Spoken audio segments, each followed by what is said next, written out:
For decades, it rumbled across America's backroads and interstates like a steel-bound anthem, hauling timber in Oregon, towing horse trailers in Texas, and ferrying families to Friday night football under prairie sunsets.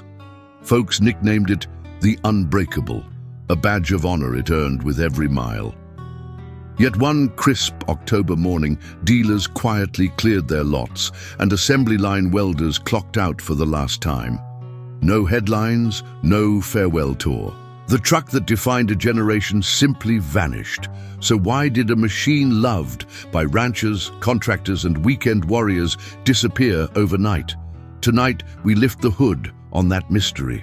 But first, if stories of legendary rigs and corporate intrigue fire up your engine, smash that like button, subscribe, and tell us in the comments, where did you last see this icon rolling down the road? Grab your coffee, keep those headphones on, buckle up. In the next few minutes, we'll trace the truck's birth in the boom years, its meteoric rise to cult status, and the hidden forces that plotted its downfall. And when the dust settles, you may never look at America's highways the same way again. Ready? Let's rewind the odometer to the moment this legend first roared to life.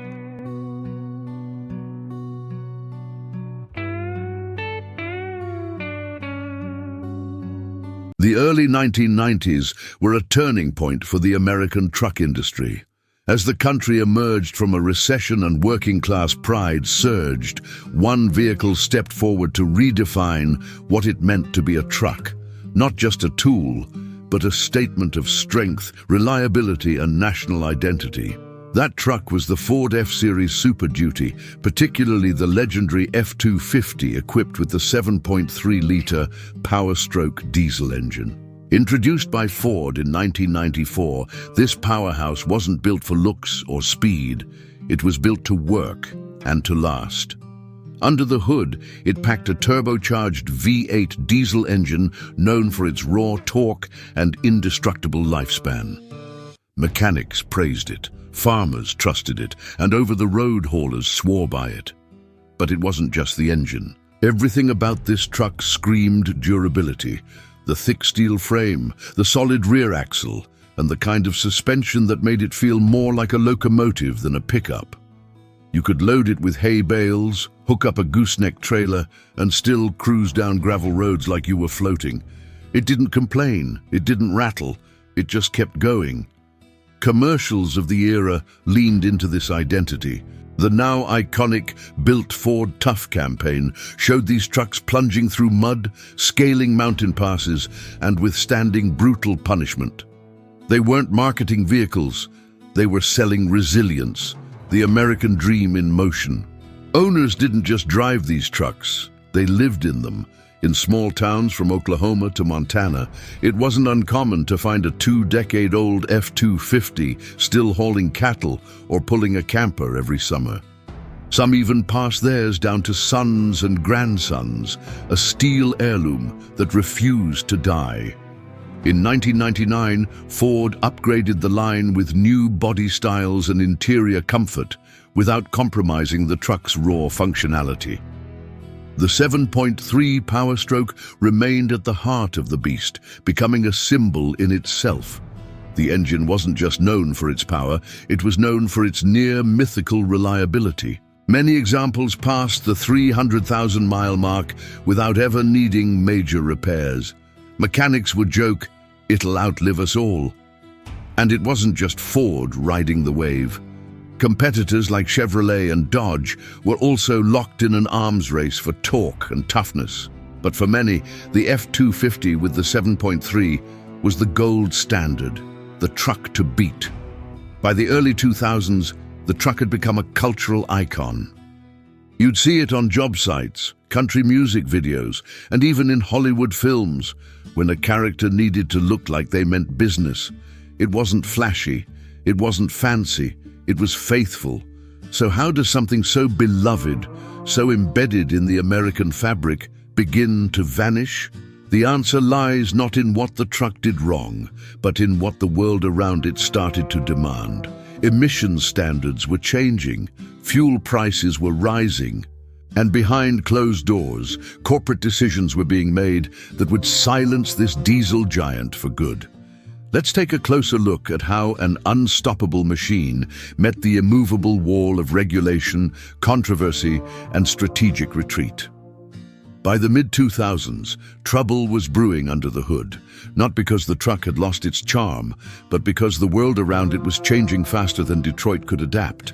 Environmental regulations, rising fuel costs, and internal pressures within automakers began to weigh heavily on the future of heavy-duty diesel pickups. The very traits that once made the 7.3-liter Power Stroke legendary, its size, its emissions, its raw, unapologetic force, were suddenly being viewed as liabilities. In the year 2003, Ford announced the end of the 7.3 engine.